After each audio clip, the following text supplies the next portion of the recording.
أهلاً ومرحباً بكم في حلقة جديدة. اليوم عندنا واحد الموضوع زوين بزاف وكيهم أي واحد كيفكر يجدد الدار ديالو. غادي نغوصوا في آخر توجهات الصالون المغربي لعام 2025. فعلا.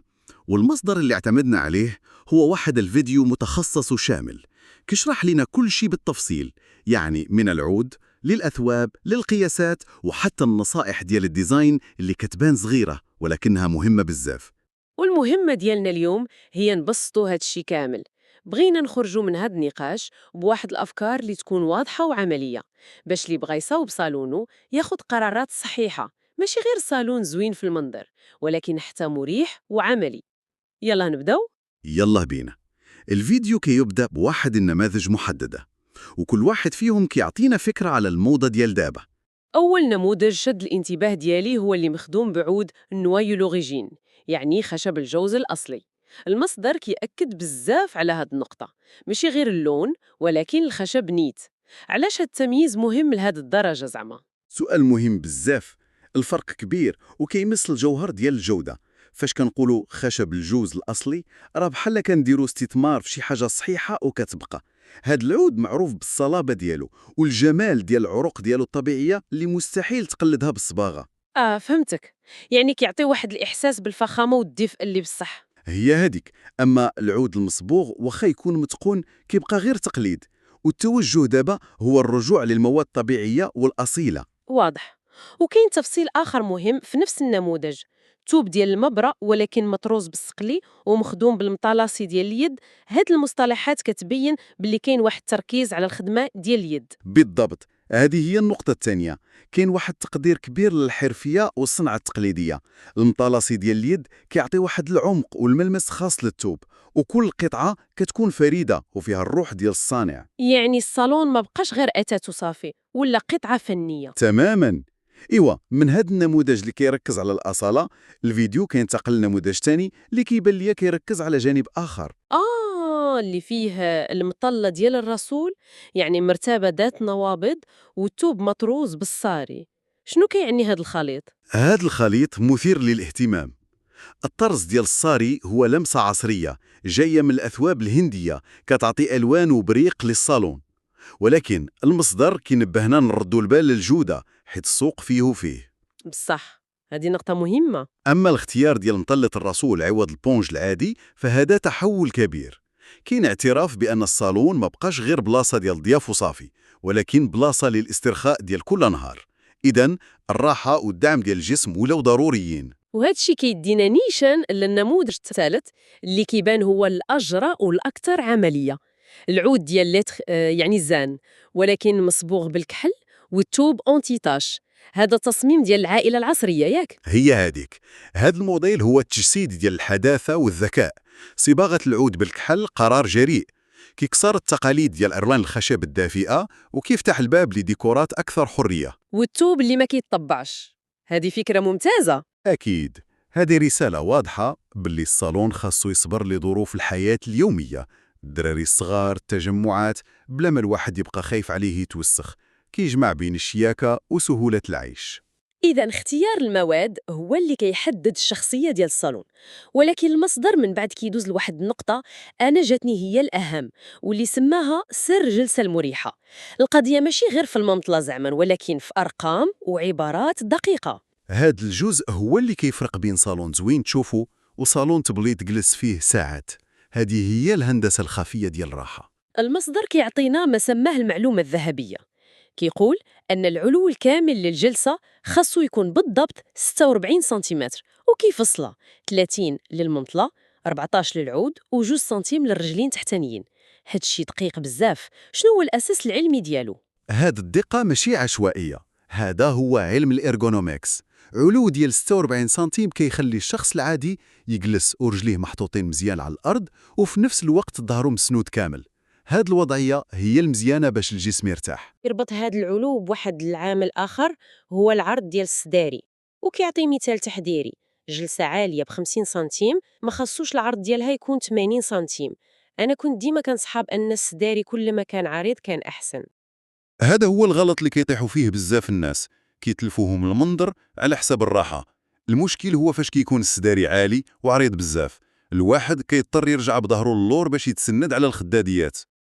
وملي كيرجع اللور؟ شنو كيوقع لرجليه؟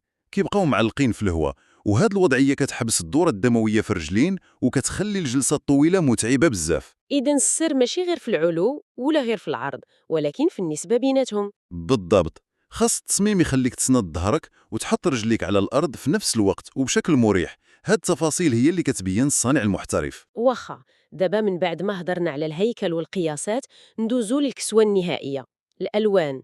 المصدر كيعطي توصيات محددة بزاف، خصوصا مع عود نوايي اللي داير دابا. الألوان هي الروح ديال الصالون، هي اللي كتعطيه الشخصية ديالو. مع النوايي اللي لونه غامق ودافئ، المصدر كيقترح جوج ألوان أساسية: بلو سييل يعني الأزرق السماوي، والفير إمرود يعني الأخضر الزمرودي، ولكن بشرط: شنو هو الشرط؟ ديما خاص يتم الدمج ديال هاد الألوان مع لمسة ديال الباج أو الطوب باش يكون توازن.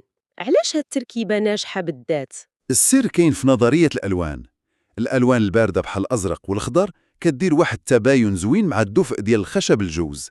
هاد التباين كيعطي حيوية وفخامة عصرية، ولكن بوحدهم كيكونوا قاصحين شوية على العين. وهنا كيجي الدور ديال الباج. تماما، الباج كيلعب دور الوسيط، كيربط بين لون الخشب ولون التوب البارد وكيجمع المنظر وكيريح العين. وماذا عن الحيوط؟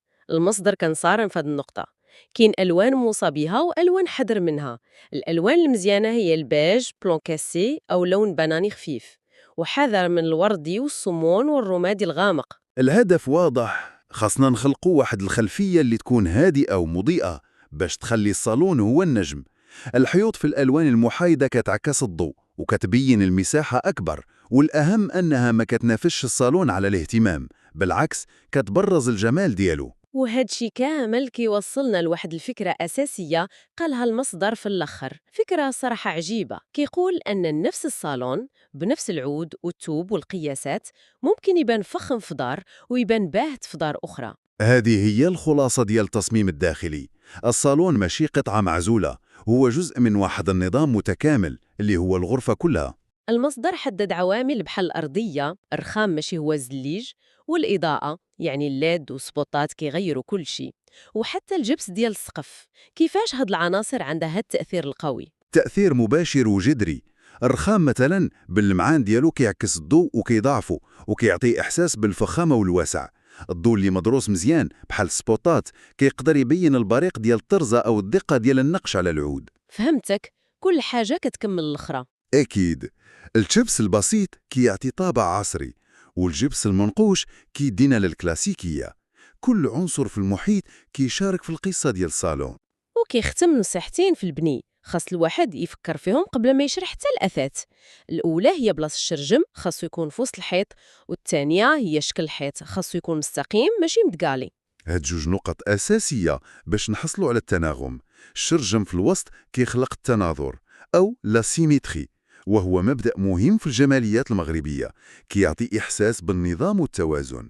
والجدران اللي ما مقاداش؟ الجدران العوجة كتخلق مشكل كبير فاش كنبغيو نفرشو، كتكسر الاستقامة ديال السدادر وكتخلي فراغات وزوايا ميتة خايبة في المنظر، كيبان بحال إلا شي حاجة ماشي هي هذيك. إذن يلا بغينا نلخصوا الأفكار الكبيرة ديال اليوم. أولاً التوجه نحو الأصالة في المواد بحال النوايي والتقدير ديال خدمة اليد. ثانياً الراحة الحقيقية كاينة في علم القياسات، خصوصاً النسبة بين العلو والعرض، ومع ذاك الرقم السحري 46 سنتيم. وثالثاً الألوان ماشي غير ذوق، ولكن وسيلة باش نخلقوا التوازن والتباين. وأهم نقطة هي أن الصالون كيتفاعل مع المحيط ديالو، الأرضية، الضوء، الحيوط، كل شيء كيلعب دور. تحليل شامل الصراحة، كيفتح العين على بزاف ديال التفاصيل. وهاد الشيء كامل كيخليني نطرح واحد سؤال أخير للتفكير. الفيديو ركز بزاف على الجانب الجمالي والعملي للصالون، ولكن مع هاد التوجهات الجديدة، القياسات الدقيقة، الراحة، الأتواب العملية، كيفاش ممكن هاد الشيء يغير من الوظيفة الاجتماعية للصالون المغربي؟ سؤال مثير للاهتمام. واش حنا غاديين بيه باش يولي مجرد قطعة متحفية رسمية غير للمناسبات؟ ولا بالعكس، هاد التغييرات كتخلي عملي ومناسب أكثر للحياة اليومية وكتدعوه يرجع من بيت الضياف ويولي هو قلب الدار اللي عامر بالحياة؟ كنظن الجواب على هذا السؤال كاين عند كل واحد فينا.